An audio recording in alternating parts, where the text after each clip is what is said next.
السلام عليكم ومرحبا بكم مع الشيف هند. اليوم غادي نسافر بكم للصين وغنوجدوا جميع واحد الطبق اللي سميتو لو ووك او ليغوم اي او سيزام، وغنتبلوها بالزنجلان. والتحدي ديالنا بحال كل حلقه هو اننا كنوجدوا ل5 حتى ل6 ديال الاشخاص طبق باقل من 50 درهم، وغادي ندوزوا باش نشوفوا المقادير.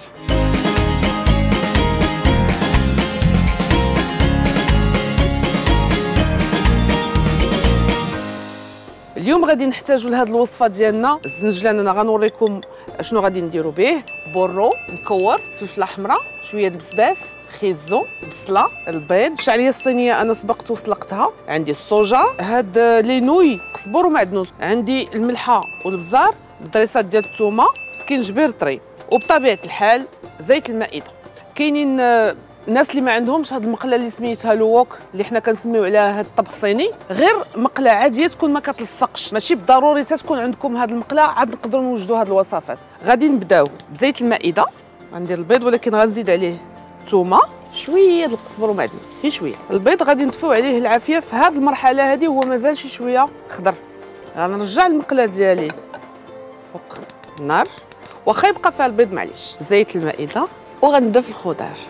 هذا هو لو ووك، كلشي تيتكال عليه باقي شويه كروكونط، نقولوا حنايا باقي مقرمش، يعني غير كنصهدوا الخضار وكنزيدوا عليها يا اما كيكون فيرميسيل هادي ولا لي نوي، اولا تتكون غير خضار مصهده وغياكلوها بالروز. غندير لها شويه الصوجا وشويه القزبر ومعدنوس، وضروري اننا نخليو الخضار شويه كتشحر باش ما تطلقش ليا الماء في الزنجلان ويجي حتى هو محمر ومحمص. في هذا الاثناء هنا عندي الماء غليان، غادي نزيد هاد لي نوي ديالي باش يتسلقوا. ريحه غزاله.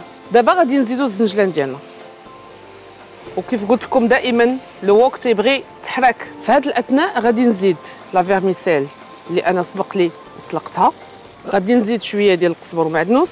الا لاحظتوا في كل قوام كندير كنتبل معاه وكنزيدوا واحد شويه ديال كنسمو باش الطبق هو غادي وهو كيطلع في اللذه ديالو.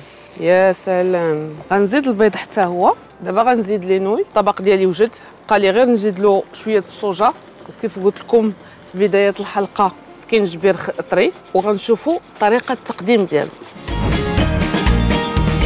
عرفتي راه الرائحه اللي كطلع منه يا سلام. نسمتو غير بهذاك الزنجلان والخضر كيف شفتوهم، يعني غير الا ما بغيتوش تمتعوا راسكم. كنتمنى تجربوا الوصفه ديال اليوم لان جات لذيذه بزاف. والتحدي ديالنا بحال كل نهار اننا كنوجدوا ل5 حتى ل6 ديال الاشخاص طبق باقل من 50 درهم. كنعطيكم موعد في حلقه مقبله ان شاء الله مع وصفه جديده ورحله جديده. تهلاو في راسكم، الى اللقاء.